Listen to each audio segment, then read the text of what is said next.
What is going on, everybody? Welcome back, Dudes Who Bet Daily, April 1st, 2023. And no, it's not an April Fool's joke. That really is Jared Welch. Who knew? How's it going, man? Well, I mean, my only thing was like, if I show up, I have to dress like my best friend, Mike Somich. And so I'm glad I did. Yeah, you know, it's rare that you have two people rocking the Expos on any show these days, but here I would we are. argue that you haven't seen two people together dressed in an Expo shirt in a very, very long time. Very long time. I gotta say, it almost got really awkward because I was between the Breeders' Cup hat and Jared's Racing Dudes hat. So we would have had straight twinsies going on up top here if that had happened. So Papa Dude, for your sake, I'm glad it didn't. Oh, definitely, I would not have been on. Well, let's say if that would have happened, we just told Papa Dude, hey, don't worry about it. We got this, okay? There we go. I like this one. Aaron Weddle doppelganger there for Jared. That's who we're looking at. I'll take it. He'll take it, yeah. That's not so bad. Definitely worse doppelgangers out there. All right, we got a absolutely loaded day today. I forgot that the Final Four was today until Papa Dude reminded me. And that's where we're going to start on the rundown here. We got FAU going in to take on San Diego State minus 2.5. Total sitting here at 131.5. The little engine that could tries to keep chugging along here, Papa Dude. Conference USA trying to win all three postseason tournaments. What do you like here? I think the fact that you forgot it was the Final Four tells us all we need to know about the Final Four, right? I'm not going to bet either of these games. And so if I'm not going to bet it, I'm just like, Yeah, whatever. they're very difficult to bet. So for my best bet, I found something else. But anyway, I got some stats here on these two teams. Jared, in case you didn't know, Mike is the stats king. So I'm starting to get that way too. And this is bad, really bad, because I have a life. You know, so 2 days in a row, you've taken a shot at me. I didn't look too deep. But until this tournament, Florida Atlantic had never won a game in this tournament. They'd only been in the tournament one time. What a run this is. There have been 9 number 9 seeds make it to the Final Four in history. 9 number 9s have made it to the Final Four. 0 have ever won this game. So they have a chance to be the first number 9 to ever make it to the championship game. San Diego State is the first team from the Mountain West to ever make the Final Four. Now, they are veterans for the tournament. I mean, they've been to the tournament a lot. They've been to the tournament 16 times. They've made it to 2 Sweet 16s. So they have a little bit of history, but their overall record in this tournament is only 10-14, and that counts the 4 wins they have this year. So we have 2 teams that just don't get here very often. I can't get comfortable with anything to pick this as far as the spread and everything because there's just too many things that could happen. Florida Atlantic depends on the 3. San Diego State has held teams 17% free throw 3-point shooting in the last 2 games. I think these other teams are 5 for 44, Creighton and Alabama in the last 2 games. So if they can stop them again today, then they're going to win, I think. But Florida Atlantic seems to be able to figure out a way to do it. I know a lot of people are looking at that total and they're going under because they think this is going to be a low-scoring game. I do too. If I was going to pick anything, I'd pick the under. I was going to pick San Diego State because I really think they're going to win, but I want to root my ass off for Florida Atlantic. I hope they win tonight. I think this would be really cool if they do. I got a stat for you, Papa Dude. Okay. FAU San Diego State this year in the NCAA tournament, undefeated. 8-0. Look, this game is tough. It's San Diego State laying the 2.5 is the side that I would lean toward in this spot. Right Angle Sports gave it out to their subscribers yesterday. The line moved from -2.5 to -3. Immediately got bought back at FAU +3 down. So we're back at 2.5 here for San Diego State. I thought this game should be 2.7 to San Diego State. So I am right where the number is. I don't hate the idea if you don't want to lay it with the 2 favorites to play San Diego State and UConn on the money line and just play a money line parlay with the 2 of them. Papa Dude hit the nail on the head. Look, San Diego State defends the 3 well. That's what Florida FAU depends on to score. That's why you saw these professional groups giving out San Diego State minus the 2.5.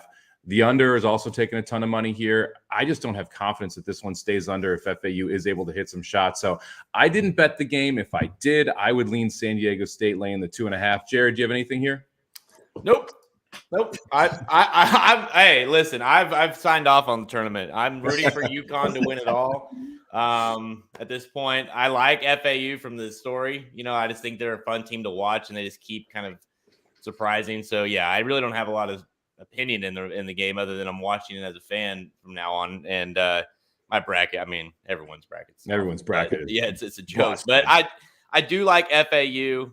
But man, San Diego State, like they're gritty. I just kind of like watching them, and they are tough to beat, obviously. So I think it's gonna be a good game. But I'm kind of like Papa Dude. I'm really hoping FAU keeps it going. I mean, how FAU in the championship would just be wild. It'd be phenomenal. I'd love to see Conference USA win all three after everyone talks about how these mid-major conferences aren't great, and then Charlotte, North Texas, and FAU sweep the conference tournaments. All right, we've got Miami taking on UConn, laying 5.5 here, total sitting at 149. This game opened UConn -5. It was at -6 for about 2 minutes, and immediately Miami +6 got bought right on back. I had this game UConn -5.5, so I'm probably not going to bet a side here. I expect this game to go to 6 by tip, though. So if you like UConn, I think you bet them at 5.5. If you like Miami, I would hang out and wait and see if you can get 6 by tip here. UConn, the betting favorite right now, -125 to win the tournament. Papa Dude, what do you like here? I think Jared kind of reminded me of something. I think another reason we're not interested is nobody has a bracket. It doesn't matter. No. And that's turned into what this is. It's all about your brackets, unless you have a favorite team that's in this thing. Once we're out of it, we don't really care anymore. And we were out of it a long time ago. Anyway, again, I'm struggling with this one as well because Miami is so gritty and they're so tough. And if they're hitting those threes like I've seen them do, they're going to be hard for anyone to beat. So I like them a lot. I have the entire tournament. I think UConn's going to win. I do. I think they're better. And I think they're the best team in the tournament. Inside and out, pretty darn good. I don't like that spread. So I would go Miami plus the points. But I think UConn's going to win. I have another bet that we'll get into later. Yeah, this is going to be an interesting game. You got Jim Larinaga back in the Final Four for the second time. Took George Mason there last time. Now he's there with Miami. Probably going to make the College Basketball Hall of Fame off just those 2 runs alone.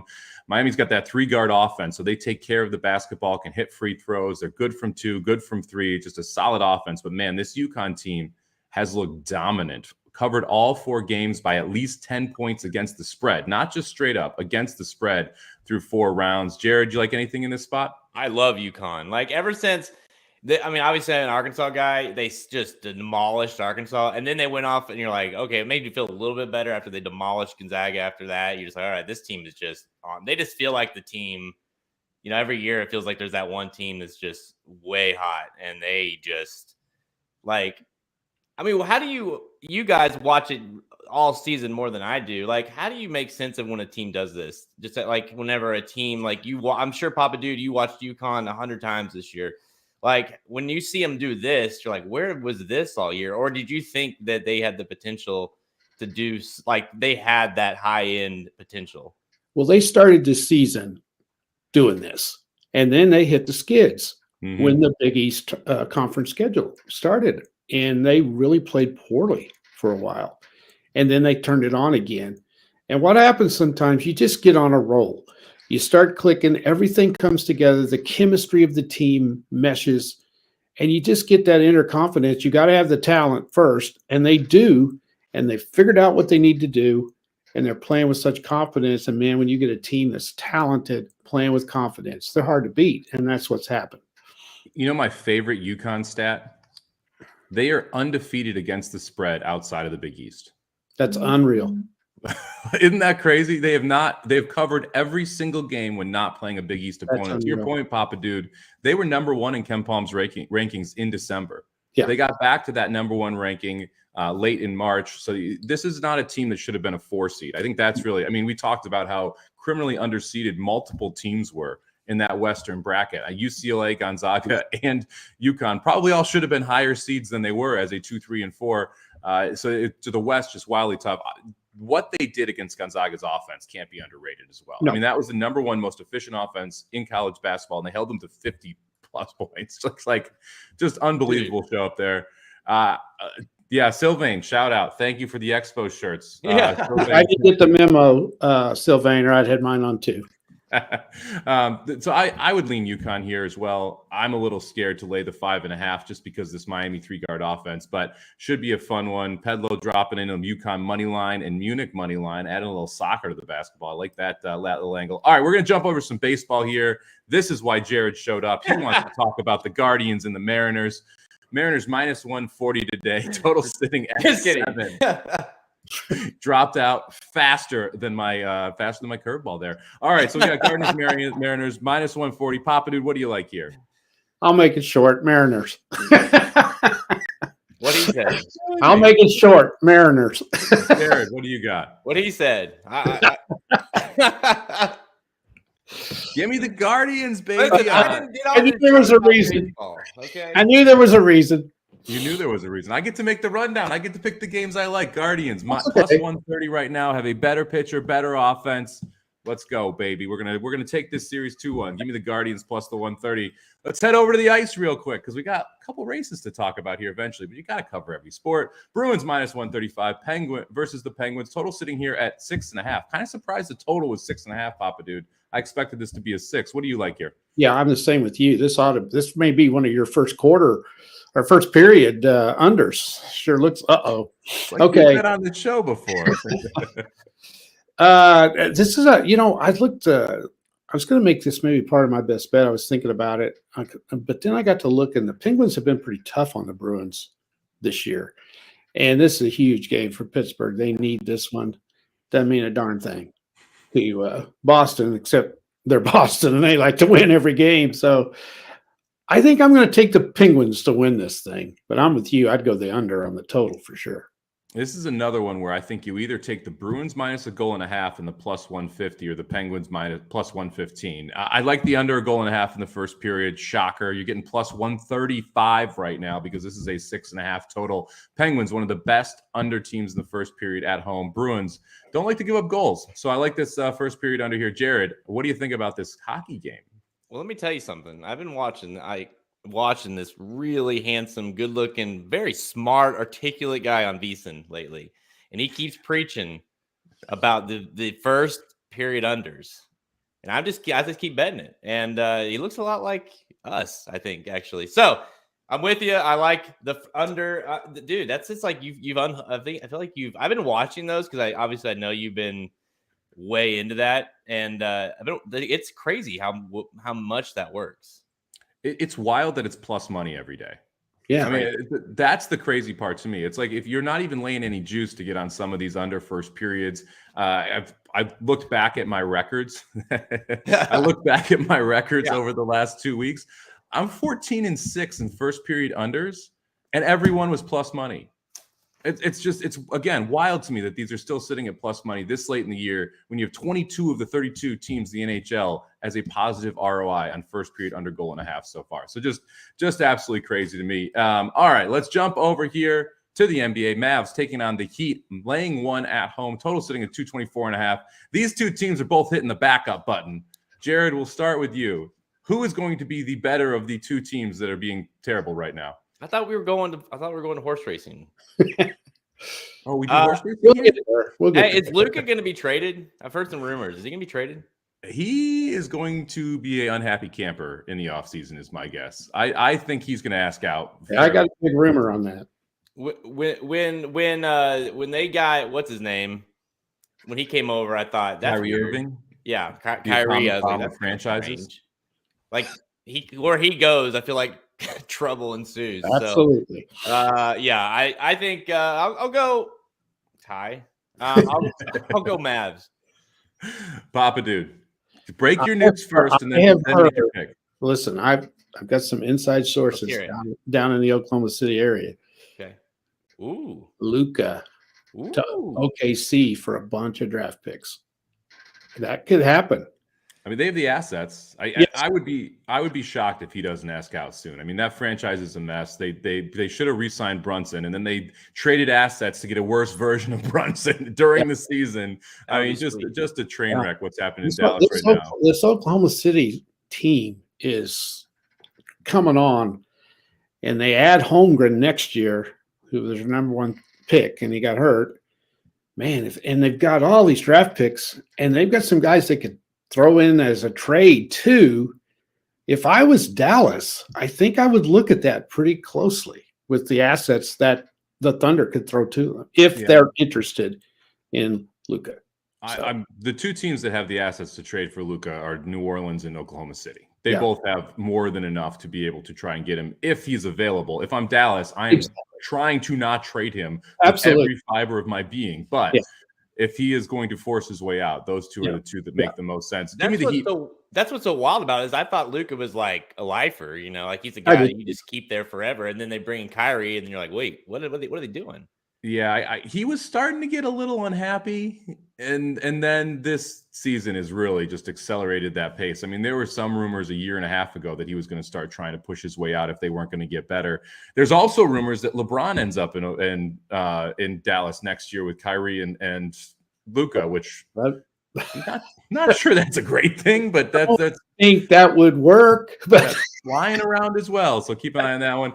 Give me the Heat -1 here. The Mavs suck. Me too. I'll take the Heat.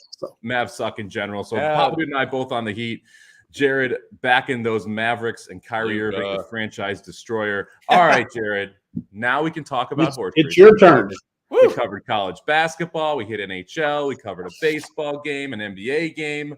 We got two major Kentucky Derby preps here. We got the Arkansas Derby, Florida Derby, both going on today. We'll start with the Florida Derby, where I have a feeling there's going to be some people picking Forte on this stream. So if you pick Forte, you got to tell me how you can try and make some money in the exotics. Jared, we'll start out with you. Well, glad we're at our by the way, someone asked about it. Jesse, send me an email and I'll give it you a hat. I don't know where it's at, but send us an email at contact@racingdudes. I'll send you a hat. All right, yeah, Forte. Like, obviously, I don't think he's getting beat today. How I'm making money? Well, I listed out in the betting Bible. If you haven't got it, go get it at racingdudes.com. And me and Alterman are both very similar on how we're approaching this race. I think you just go to Pound Town on an exacta, and you can get. I mean, my concern is Mage is the horse that everybody is going to be betting underneath. I think I think there's a good reason why. Like, this is not the greatest of Florida Derbies. It's very, very weak on the as far as the depth. There's a lot of horses in here that couldn't win allowance races, Somich. So the fact that he's in here above everyone else. So I like Mage. If you're trying to get a little more creative than that, I also like 9 Cyclone Mischief underneath. I thought he ran sneaky good in the Fountain of Youth. Just finished third to Forte, Rocker Can, obviously, in the Arkansas Derby. We'll talk about him in a second. So I think Cyclone Mischief definitely could try to make this thing go gate to wire. I don't think he can, but I think he could hold on for a piece there and at a bigger price than the Forte Mage. So I like Forte over Cyclone Mischief. I like Forte over Mage. Maybe get a little creative on how you bet those. All right, we got a bunch of people who want a hat in the chat, so we're going to do a hat giveaway here. If you, in the chat, enter in your winner for both the Florida Derby and the Arkansas Derby, if you pick them both, we'll pull a winner and send them a hat for free. So drop your winners of both the Florida Derby and the Arkansas Derby in the chat, and then I'll make Jared send you a hat, so I don't have to do anything. Thanks for giving me more work. Appreciate that. No problem, my man. All right, Papa Dude. Oh, wait, no. Papa Dude always gets to go last, the horse races. Well, I'm easy on this one. What, you want to go first? No, go ahead. I want to hear what you think. First off, Jared makes a great point. This is a weaker Florida Derby field than we have seen in a while. Interviewed Mark Cornett over at C2 Racing. He's got 2 horses in here, and he called this a glorified $500,000 allowance race, and that's why he's got 2 in there. Make sure you check out that interview. Really interesting, from shipping horses all the way to why owners run in certain races. I think Forte is the best horse. I think Mage has a shot at upsetting him today if he's able to get out of the gate today. If you go back and you watch the Fountain of Youth, he had a ton of trouble early, still ran well late. He has a shot at taking this field gate to wire. I am going to put Forte on top, but I'll play a superfecta. Give me Forte over the 4-5-6, 4-5-6, 4-5-6. I think both C2 horses are live, especially after the way Mark talked about them. So I will play a super 11 over 4-5-6. Papa Dude, who do you like here? Let's talk about this a little bit. I think the fact that he's in the race is why it's so bad underneath, don't you? Don't you guys? I mean, you know a lot more about this than I do, but to me, this is just the strength of this horse. I think he's scared everybody off, especially. Go ahead. I think Rocket Cam is in Arkansas because of Absolutely. 100%. And on top of that, Fort Bragg is in the race. He is not that good. He's the second choice of the race. Like, well, Mage is going to go off as a second choice. Do what? Mage is going to go off as the second choice. I agree with you. I mean, I didn't even consider Fort Bragg much. No. You know, so I think that's why it is so weak. And listen, I saw some video of him. I'm sure you guys probably did too. Holy cow. Does that look like a Triple Crown horse? Golly. He looks fantastic. The way he was prancing around. I mean, what a beautiful animal. So if he loses, this is just not going to be good. It's just not, you know, and I just don't see how you can. It's one of those times, you know, I never bet I have a horse as my best bet of the day. This would have been it, but he's going to be 1-9, don't you think? Yeah. So that's at least 1-5. Yeah. Right. Expect 1-5 or 2-5, one of those two. Yeah. So you can't put it, and that's the way it is, you know, on these sometimes. I'm with Jared. I like Cyclone Mischief as well. I think he's run well. He ran pretty well in the Fountain of Youth. I'm with you too, Mike. I think Mage has a chance, and then you just throw in whoever else you want. I kind of like the 12 horse just a little bit. I can't pronounce. I think it's WNL or something. WHNL. Okay. I kind of like him a little bit, maybe to throw in there. So you got to try to make money underneath because you ain't going to make any money on him, on Forte. And I think he's going to win. I think he'll win easy. It's a fun way to, if you want to try and single through in the pick 5, Forte's easy single at the end. I think the 6 horse is an easy single at the start if you want to try and get through there and press through that sequence. It should be a pretty fun one. What were you going to say, Jared? Well, I was just going to ask you both. I know Halter and I, where we're at with this race, it's, you know, Forte he's on the pedestal for me. Assuming he comes in and takes care of business like he should of this field, it's just going to solidify him as my Kentucky Derby pick. I mean, he already is my Derby pick, but obviously you need that one more prep to see what he does. I think we need to see him step up one more time. You know, he ran a nice race in the juvenile. He came back and ran a really nice Fountain of Youth, but we need to see one more move up to see if he can position himself for the Kentucky Derby. So assuming we see that, he is going to, you know, unless we see something nutty next week where, like, you know, a Practical Move wins by 10 or Tappa Trice wins by 10 or something like that. Forte is that how you guys feel? Like you just need to see that one last look and then Forte's the pick? As long as Forte doesn't run off the board, he's the favorite in the Derby. Mm-hmm. No matter what happens. As long as he doesn't run outside the top 4, he's going to end up the favorite in the Kentucky Derby. Yeah. If he runs outside the top 4, then we don't know what we're going to do. You're going to get a better price on Forte in the Kentucky Derby. That's what you're going to do. All right, let's move over to the Arkansas Derby here. We've got I would say, more wide open race. There's a lot. Just a little bit. Go on top. Reincarnate going to be your favorite. I'm sorry, Jared. I am looking forward to fading this horse today. I know you got Reincarnate on your fantasy team. He ran. No, Halterman does, not me. Oh, good. Okay. Hey, Halterman, screw you for not coming. Sorry, Halterman. We're going to go against Reincarnate here.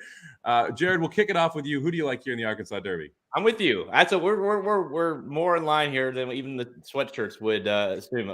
We are again. I'm a Reincarnate. I don't think Yakeen's going to win either of these prep races.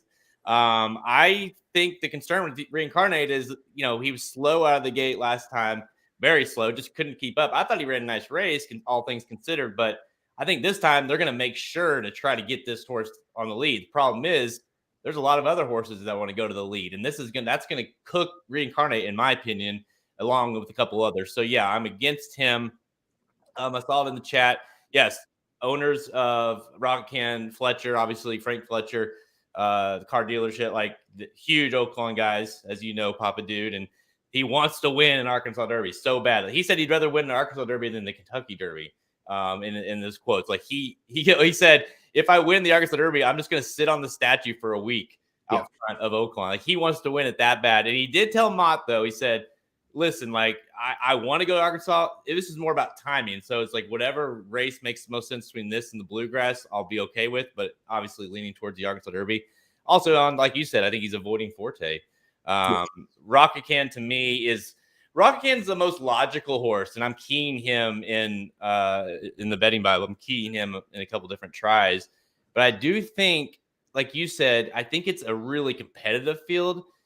It's deep, but I'm not sure there's any like huge stars in the race either. So I do think there's some opportunity, which is why on my top pick I went with a long shot, and I've got criticized from Halterman. I'll get criticized now from Halterman Sr. Number 1, Bourbon Bash for the old coach. I'm not criticizing you. I'll go ahead and do it. That horse has no damn chance. Don't bet Bourbon Bash. That's Go a ahead, terrible Jerry. pick. Tell us what I'll you do think. it. Because I'll agree with you probably. I I don't know to win. But. I understand why you think it's going to collapse, and if it collapses, that horse has a shot, as good a shot as anyone, to come up and be able to snap off the pieces, right? I thought he ran better than it looked on paper in the Rebel. He gets a massive, you got to agree, massive jockey upgrade with Ray Gutierrez. I mean, I think that's a huge upgrade. He draws the rail, which I think makes him he's gonna be a little more positioned this time, closer to, not necessarily on the lead, but closer. And he turned from top of the stretch. He had a terrible trip in that race, and he turned to the top of the stretch. He was in like right there, and then he just got tired late. So yeah, if you do see a pace collapse, I do think he's going to have a shot. More than anything, I think, I'm using him in my try. Obviously, he could juice things up because he's going to be a huge price. But yeah, Rocket Can to me is most logical. Bourbon Bash is kind of my thing. Is get crazy. I really tried to find a long shot in here. I really did. I looked at the 3. I looked at the 4. I tried to okay, how can we try and find some type of injection of price? Rocket Can's the best horse. He just is. He should get the setup that's right here. You should have enough speed that he's able to chase into. He's been facing better than this group.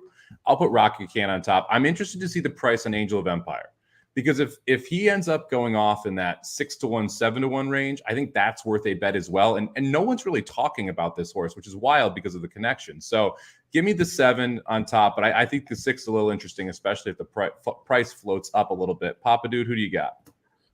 I think it's interesting that all of us are off of Reincarnate. I never had any interest in this horse at all. And so I think that's interesting. And Aaron doesn't like him either. So that's 4 for 4 on that. I'm with you guys on Rocket Can. Is it Rocket Can? Yeah. The more I look at that horse, I like him too. I went with Angel of Empire on top because I like Cox and I like Pratt, and the horse won the Risen Star. So that's a pretty good win. And I think this horse is pretty good. And I got Rocket Can second. I will say this about Bourbon Bash. And this is what kind of got off me just a little bit on him. I heard D. Wayne last Saturday in an interview. And you know how D. Wayne is. He's always extremely optimistic. Yeah. That's not what he said about this horse. He said, because the other horse he's got is Major Blue, who won an allowance or something a while back. And so Nancy Holtis was interviewing him. She said, so you're putting Major Blue in the Arkansas Derby, right? And he goes, no, sending him up to the Bluegrass because we think it's better fit for him, whatever. And he said, we're throwing Bourbon Bash in the Derby. And he goes, he's going to have to improve an awful lot. So that's not D. Wayne's best talk. But one more horse that I know Aaron's high on, and I like him too because of the speed that's in this race, and that's the Asmussen horse, the 10. Red Route 1, and I would not be surprised if he wins this race, because if they can get him up a little bit closer, which is their goal, they've had a jockey change. If they can get him up towards the front, he's always, if you studied his last races, he's way back. He's too far. He makes that run and he can't quite get there. If they can get him up there and if he can handle that, and then he makes his run, I don't think it's going to be beneath him to win this race. I think he can win it. So that's one I'm looking at. I don't know why he's 3-1. He should not be 3-1. He should be 5, 6, 7-1. That is my problem. That's the problem. Yes. Yeah, I can't take the price for a horse that just doesn't like to win. I think he's a great horse in the tries and the exactas if that's what you're looking to play, but I can't bet him to win, especially since you are faster in the opening furlong than Red Round at 1 is, Papa Dude. You would beat him in Instagram. Well, here's the thing. I don't think he'll be 3-1. I think he'll be 4-1 or 5. I really do. His last Maybe 3 races, he's 9-1, 15-1, and close to 10-1. I was And now shocked. you have him suck down the lowest price of those races. And by the way, he really didn't. I guess he kind of got close to winning last time, but really was he? Hasn't got close to winning. That's my concern with him. I do think he's talented. I do think there's some positives. He gets T-Gaff back. They put blinkers on. Even Aspie's like, dude, he's got to do something early in this race, or he can't just. I mean, he was like 20 lengths behind. He was like you thought he was hurt, and I'm showing Shoddy. You were I there. thought they were going to stop him. I thought they were going to ease him up. That horse currently owes me $20,000 for not winning the last race. I will not bet him until he pays me back. Well, so you got a personal problem then. All right, let's jump into the best bets of the day before we take off here. We're going to go back to the diamond. Give me the Blue Jays and the Cardinals over 8 runs today, Papa dude. Blue Jays going to put him on the board. Flaherty pitching for the Cardinals, who was awful in spring training. The Blue Jays pitcher, Guzman, is actually pretty good. However, he's got a 1.24 whip. Bad whips are going to be a problem this year with how stolen bases are set up. So give me the over 8 here, Cardinals and Blue Jays. Papa dude, what's your best bet? Well, since you're going just the over, I'm okay with it. Okay. Yeah, don't worry. I am not Aaron Halterman. I will not be picking the Cardinals every single game. So. Well, I did. I got an interesting one here tonight. By the way, last night in the girls' game, I got it right, and I got a new nickname for Kim Mulkey. By the way, did you see what she had on last night? Did you see that? The pink flowers. Oh my God, that was the goofiest looking thing I've ever seen. Where's she getting this stuff? It's called fashion, Papa dude. It's called fashion. Fashion. I don't know what that is. Anyway, but the boss bitch, that's what I'm calling her now, the boss bitch. She came through again, and I say that lovingly. Man, she can coach. They were down 59-50 going into the fourth quarter and ended up winning by 7 or 8. And that Virginia Tech team's good. Anyway, back to the bet. Miami is 71.5 is their team total. I think they're going to get over that. They can score. I can look for this to be kind of a high scoring game when the first game of the night will be a low scoring. So I'm going to go Miami over 71.5. And then I'm just going to take the Oilers on the money line against the Ducks to win, to get us a little more value, to get us to plus 123. I was going to take them on the minus 1.5, but it didn't make that much difference in what the total was going to be. So that's what I went with today. We'll see what happens. Behind enemy lines gets it done in the Cutler Bay there at Gulfstream. Our first stakes race of the day. There was some love for that one in the chat as well. I saw that up here. So good call on the behind enemy lines call. Who was it? Here it was. Rob N. Excellent call there. Gets the job done for, I don't even know for Sisterson. Jack Sisterson there training that one. All right, let's jump into. Well, let's go over the best bets, and then we will take off here. Just got to get through all that stuff. All right, best bets of the day. Papa dude, Miami over 71.5. Mine. Oh, well, you didn't give me one, so I didn't update the sheet. Jared, go ahead. What's your best bet of the day? What am I even here for? I don't know. You didn't text me before. You're good at it too. Just showed up trying to rip off my fit here. Well, okay. Just the little afterthought here. Number 10, race 10, Gulfstream Park. I'll give you a horse bet. Number 6, market segmentation. Chad Brown, Irad Ortiz. He's 2-1. She's 2-1 on the morning line. Gets a little class. I know Halterman likes this horse too. We're big on this horse. I think bet as much as your little heart desires here. I think this horse. Good pick. I got that one on top as well. Singled it in the pick 5. I think market segmentation is going to get the job done today. All right, so best bets. Jared going with the 6th horse in the 10th race at Gulfstream Park. Papa dude, Miami over 71.5. Oilers money line plus 123. Give me the over in the Jays cards.